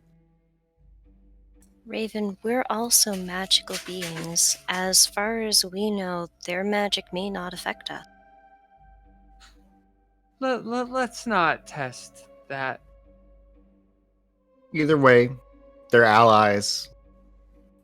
Let's just try and keep them as allies and maybe get moving. Think about it this way. If time here is faster on the outside, we have less time here. So we need to move fast. Oh, so it's the opposite of that one place with mask person. According to that person that we met in the woods, that's only sometimes. Sometimes it's the complete other way around. So, either way, Well- we should hurry. Well, let's hope the time conundrum is on our side. And yeah, we need Adam, so I guess let's go for it. Find a way to sneak in, get everyone, and then get out. Yeah. Get out. Yeah. Good idea. Okay. So what are you guys doing? Well, I guess we're going to see where we're going to have to traverse the map, and if it just looks like trees, we'll just have to start walking. Okay. You see very clearly on the map like the start point, and as you kind of turn towards it in this large kind of clearing where the tree is, you can see that from here, this seems to be some kind of like central hub, and whatever is in this kingdom, in other places, there's very kind of clearly marked paths, and so Robin seems to have given you a path that is very easy to find once you know what you're looking for. So, okay, I'm gonna borrow something just a little bit like changed essentially from Dungeon World, which is another similar PTBA game for traversing. Only I modified it a little bit so that this applies to Monster of the Week. So, who's leading? I guess Nigel can take the lead on it. I would say either Nigel or Jack. Okay. So whoever is leading is going to be the Pathfinder. You're the person who is essentially leading the group and making sure you're identifying landmarks and other things to make sure you're staying on the right trail and following, not going off on the wrong junction, essentially. Who is going to be keeping an eye out for threats? Probably L. Okay. And who's at the rear, kind of bringing things up and making sure nothing's sneaking up on you? Raven. Okay. So I need all of you to roll sharp on your own.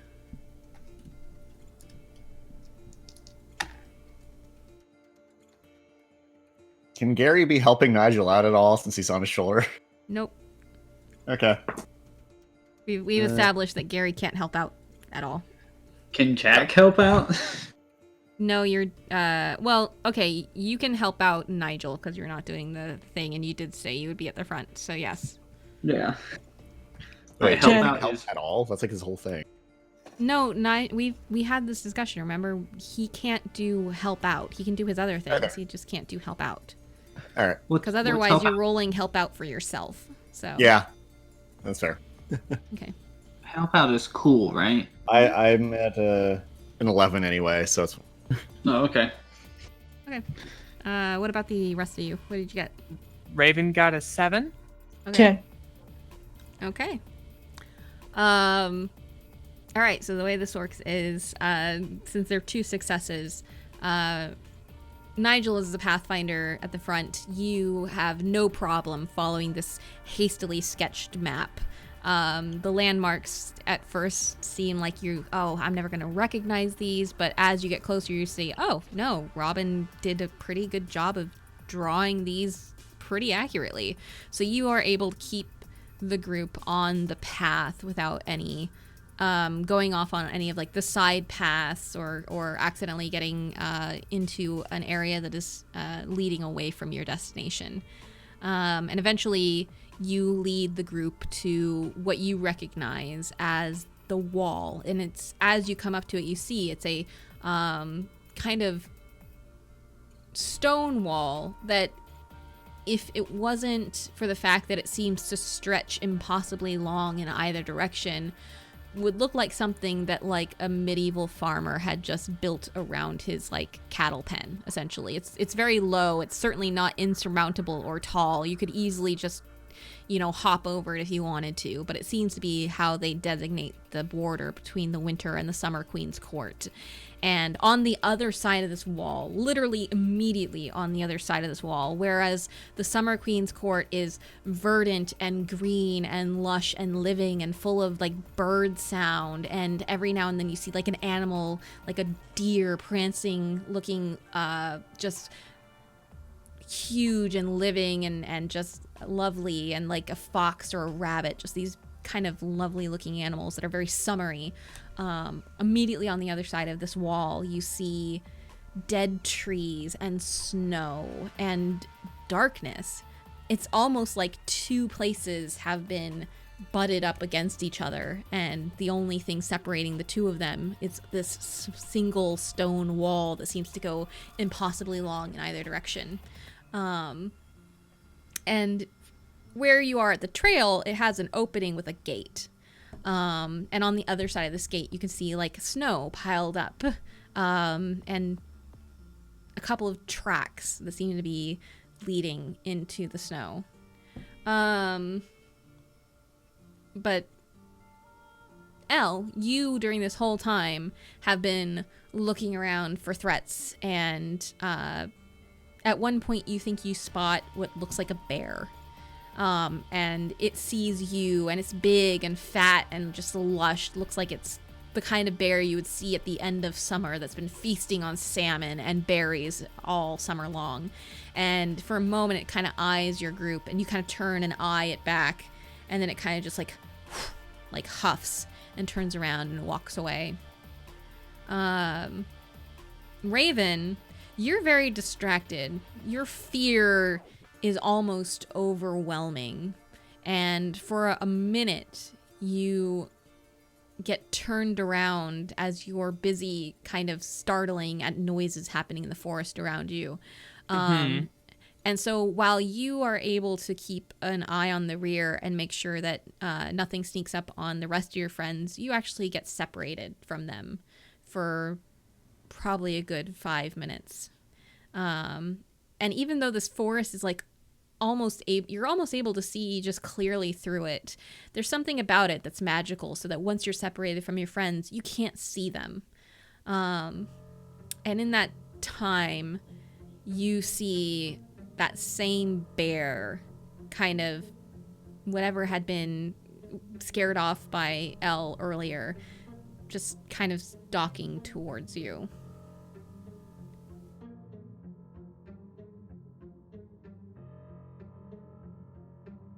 What do you Great. That is a great question.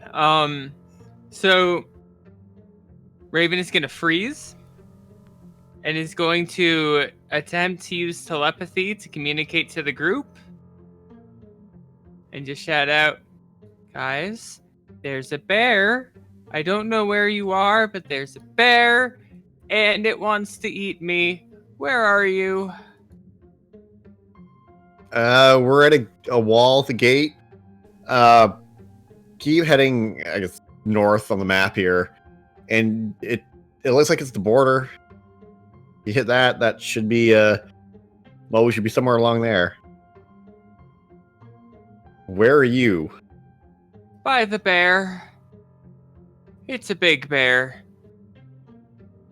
It's a really big bear. Guys, we should go back. There's no way Raven's going to be able to turn around and run, or it may attack her. Yeah, Right. I was just going back. Okay. Go ahead and roll sharp for Elle, since she's the one who's kind of leading this quickly.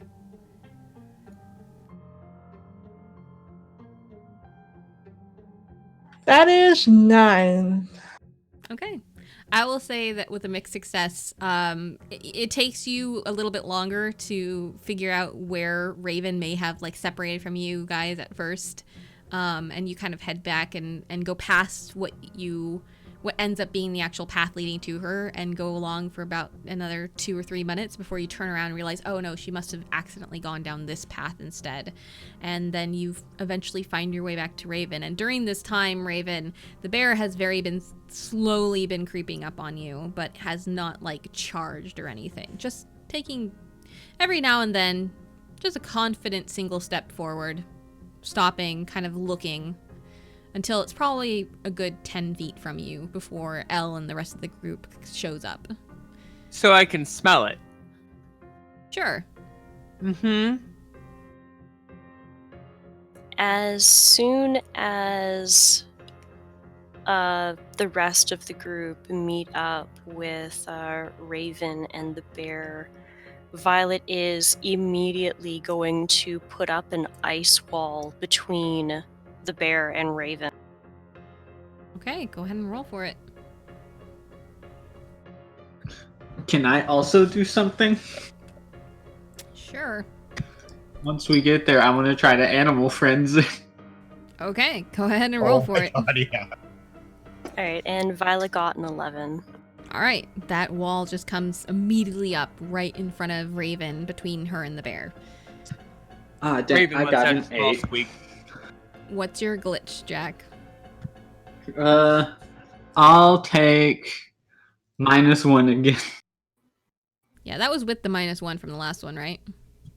Yep, otherwise I would have gotten a 9. Okay. All right, so you're still feeling weak, and just exerting this kind of magic seems to just make you feel weaker. But for a moment, you kind of like take a deep breath and then turn and look that bear in the eyes. And there's just this energy that flows between you. And suddenly the bear kind of like goes, and like turns and looks at you. And there's just this recognition, and it just walks up to you and then sticks its full nose right in your face and starts to lick your face. Okay, I didn't ask you to. Can you just leave, please? No.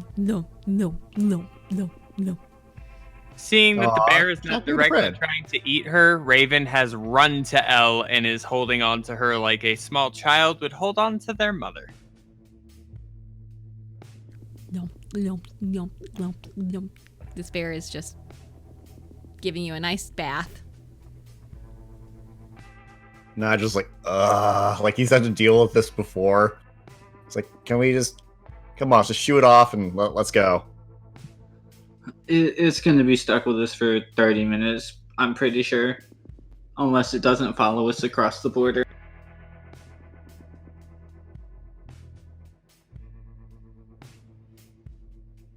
Good job. Hey, who knows? Might come in handy. Let's maybe get going then. Yeah. I will say you guys have no problem, because Sandy rolled so well. Nigel's able to find the way back to the wall very quickly. And you guys are standing in front of the wall. There's a gate. There seems to be tracks on the other side. To going and coming. They don't seem to be like any kind of like just one pair or anything. And you see a couple of animal tracks as well. But yeah, what do you guys do? Jack's gonna scritch the bear along, like at the neck, and then just say, "Go, just go." And it kind of looks like a little sad and kind of like sits down and stares at you, kind of with large, dark eyes. Hey, thought occurs. Can it maybe talk? I don't know what the rules are here. This world is really different from ours. I don't know. Can you talk? It just tilts its head. I think that's a no. It's worth a shot. Go, kill some deer or something. Have fun. It just still sits there, looking sad. Do you want to help us? Maybe it wants to help. I mean, it wasn't attacking. I don't think it's gonna want to help us after Jack's magic wears off. Yeah, Yeah. no. I don't know. This place is weird. Nothing makes sense. I'll just keep giving it scratches. It just under. All right. Oh, Nigel's gonna open the gate. I guess we should just get going. Yeah. Hey, bear buddy, if you don't want to follow us, don't. Just go home. It's still just sitting there sadly. Okay, you can come. Just don't try to eat us, and if you do, we'll probably kill you. I'm just being honest with you. And just kind of like looks, and it takes a step towards the gate and then kind of like puts a paw in the snow and then stops and lifts its paw up and then just sits down. Doesn't want to come. Let's go quickly. All right. Let's go. Okay. The 5 of you going through the gate. Yep. Yeah. Who's the last one through? Jag was probably gonna stay behind for a little bit, giving the bear pets, so probably Jag. Okay. So, Jack, you're the last one as everybody starts walking down this path through the snow. And it is immediately colder having gone past this gate. And as you turn around, like close the gate behind you and start to walk away, you just hear very low, "Bye." And then the bear gets up and turns around and walks away. It could talk. Jack's just gonna say back, "Bye, buddy." And then he just toddles off into the forest. All right. So you guys are now in the Winter Queen's court, or at least in her forest. It is dark. I don't mean like overcast. The moment you stepped across the border, the sky is black with stars. It's like you went from day to night immediately. There was no transition, no twilight period, just darkness. And now that you're on this side looking across, you can see the daylight. And it's like looking at a light or a picture that's been like butted up against another picture, one of day and one of night. A spring forest brought to halt by this winter wonderland, essentially. And there is glittering snow all around, and every now and then there's pine trees, dark and tall and intimidating. Yeah. Hey, Nigel, you might want to take off your sunglasses. I'm not saying I'm offended, but I'm just gonna slowly take them off. Okay. It is slightly less dark for Nigel now. You were... Man, it's so bright over here. It's like exactly the same as over there. Wow. So you guys are now on the other side. This one, the markings seem to be a little bit more sparse on Robin's map. Either maybe there's less landmarks, or maybe he's just not as familiar with what's on the Winter Court side of the wall as he is with the Summer Court.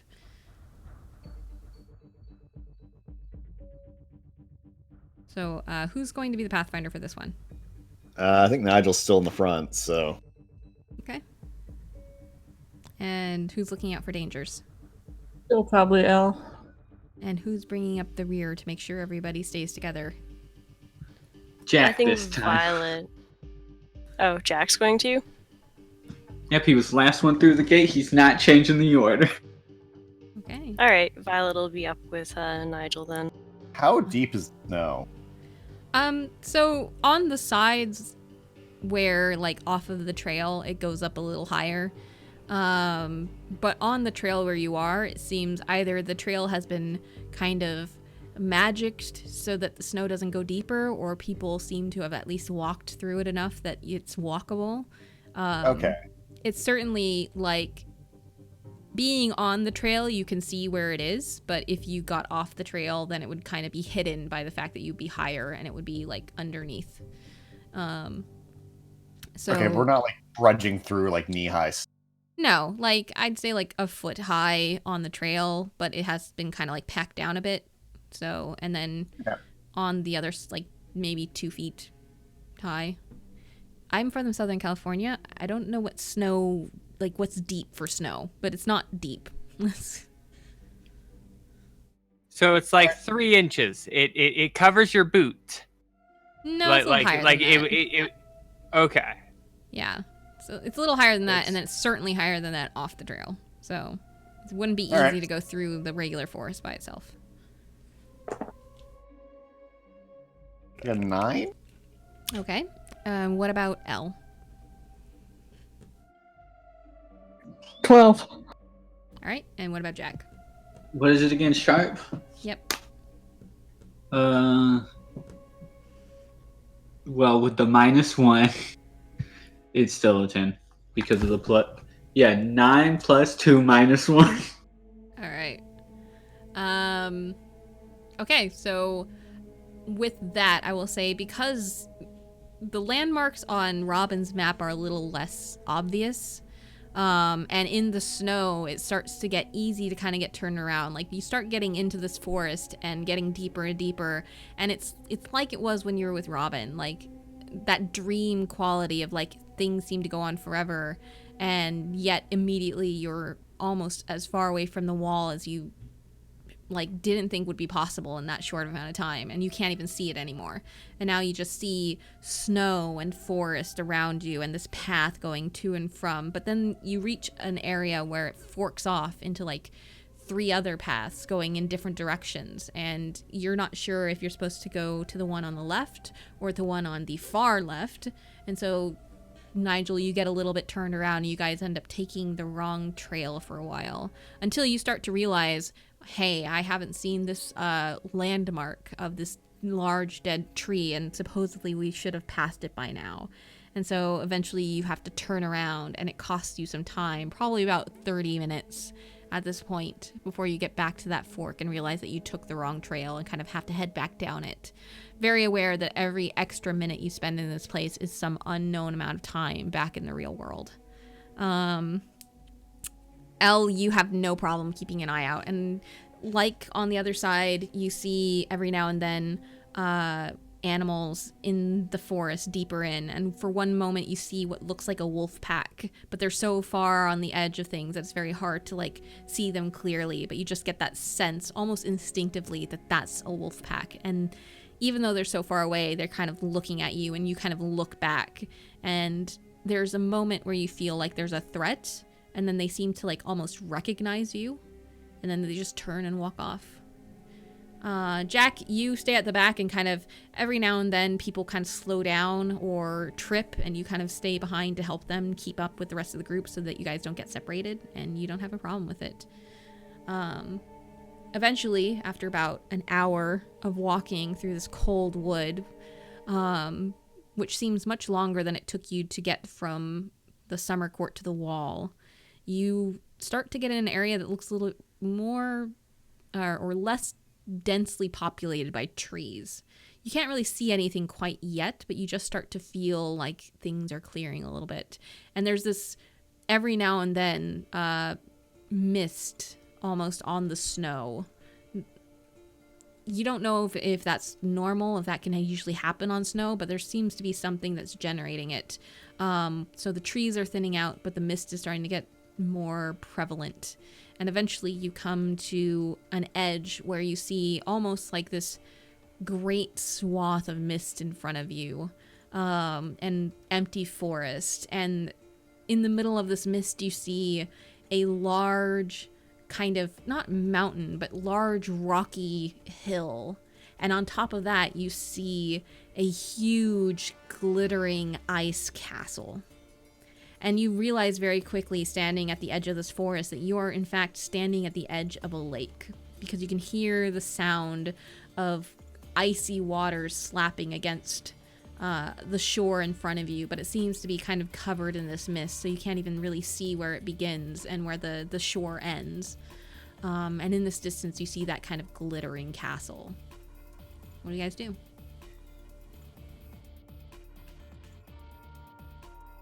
Well, we probably don't want to swim out. Yeah, let's not.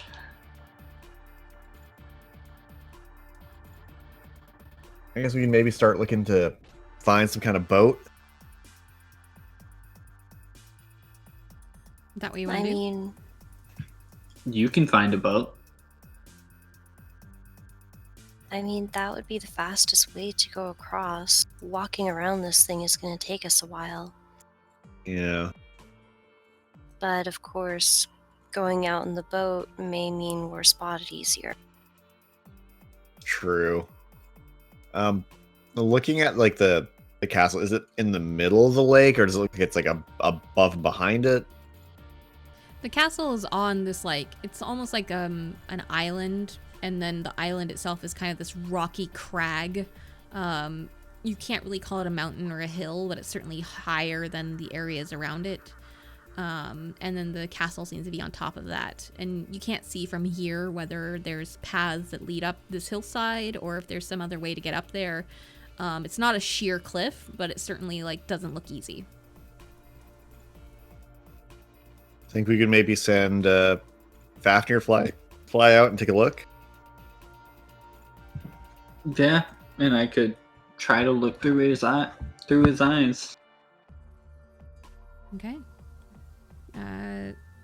What did we have you roll for that again? I think it was weird. I think I can't weird just remember. warg into him. Yeah, we'll just go with weird.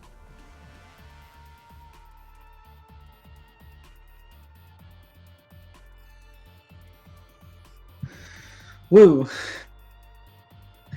9. 9. Okay. So, with the mixed success, you are able to do this, but like before, it costs you your own senses. So you can't see, you can't hear, you can't really sense the world in your own body at all. You're just blind and deaf and dumb. And on the other hand, though, Fafnir kind of like, okay, boss, takes flight and gets up and goes across the sky. And he kind of goes higher than he probably would have, because you guys have like indicated that we should be sneaky, essentially. And then eventually he kind of goes across until he's over this kind of island. And from what you can see through Fafnir's eyes, you can see that there's the castle at the top. And on the other side of the island, there seems to be like a boating area where ships, very grand looking ships, large ones and small ones, seem to be docked. This like docking area is lovely and lit up. So this seems to be like the backside of the castle, essentially. You can see a couple of areas where it looks like possible on this backside to probably scale up towards the castle. You certainly see much more easy paths on the front side where the docks are. Very well traveled and well lit ones. And you can see on the far edge of the lake what looks like moored boats that probably are used to ferry towards the castle from where whoever's coming to the shore from inside the Winter Court Kingdom. On the left side, however, more closer to you, there is a small shed that looks like it might have maybe a groundskeeper or something related to probably not the queen or the court themselves. It looks very shabby in comparison, but it has like a couple of rowboats attached to it, and then like a shed and some other things. And then there's the castle itself, which is very hard to tell from the top, like anything. Jack was probably saying all of this, like describing it the whole time, and since he can't, sense anything in his own body right now, he's probably shouting it. There's just a hand over his mouth to muffle him a bit. Just he doesn't know he's yelling. He doesn't know he's yelling. All right, so I think that shed with the rowboats are our best bet of getting there quietly. What do you guys think? Well, we are going with the sneaking in option, so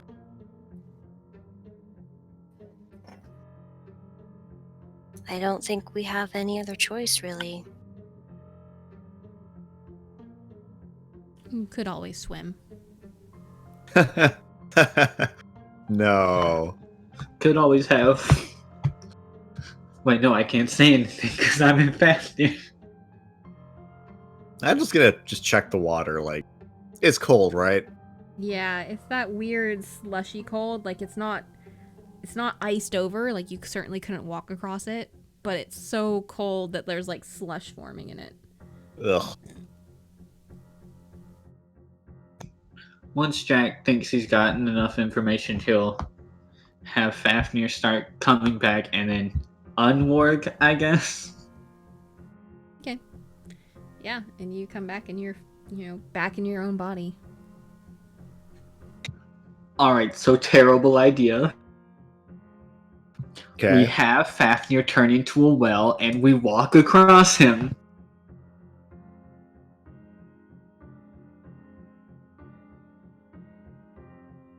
Is it bad that I don't see that as a completely terrible idea? Not the worst idea Jack's ever had. I'm just worried there might be something in this water, and a smaller boat might be easier to get by. Yeah. Oh, there were 2 rowboats, right? I believe so.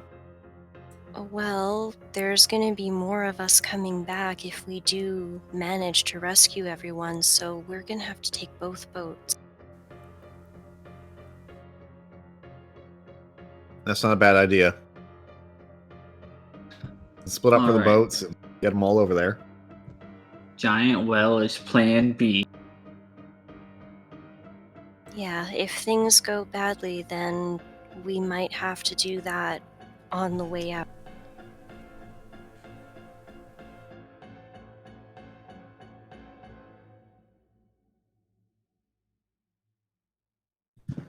Alright, rowboats we go. Yep. Okay.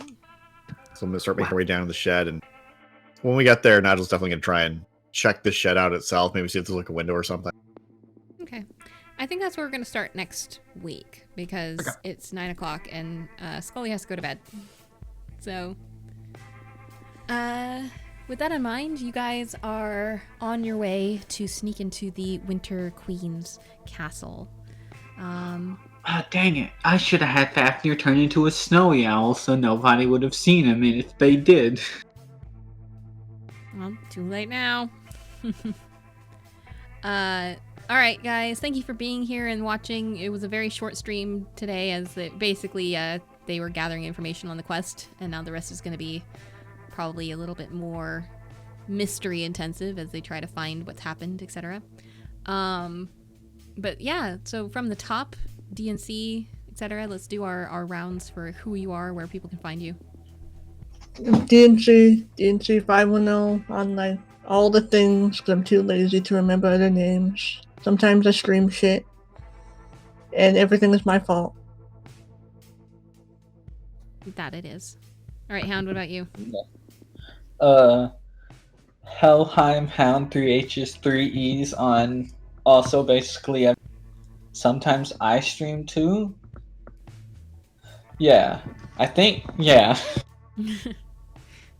It's just a surprise for both you and the people watching. Mongoose, who are you? Where can people find you? Hoi, I'm Mongoose Dog, Mongoose for short. You can usually find me lurking in Lady Kadashing's Discord, along with the other channel's Discord. I also sometimes participate in streams on the other channel's Twitch channel. Eee. And speaking of the other channel, Sandy. I'm Sandwolf. You can find me on twitch.tv/the other channel. Lately, I've been going through Dragon Quest XI and been really enjoying that. Also, Lady and I have played this co-op puzzle game where we drive each other crazy. And if you guys want to check the recording of that, we're considering doing the third game as well. And oh my god, brain. Yes, it's gonna be fun. I'm excited for that. And finally, Scully. Yes. I'm Scully. Y'all can find me at twitch.tv/SkullTitsGaming. I've been playing a lot of the Outer Worlds and Borderlands 3 and Dying Light, and honestly a bunch of stuff. It's my birthday month, so I got a couple of games. So come stop by. Yeah. And I am Lady Kadashing. Thank you guys for being here. We will be back next week when people's schedules work together and continuing on with the rest of our Monster of the Week game. I may or may not stream some more actual games on my own or in conjunction with Sandwolf on his channel as a multi-stream sometime in the next week or so. We'll see. Until then, have a good night, everybody. Hope you have a great week, and we will see you next time. Bye, guys. But Bye!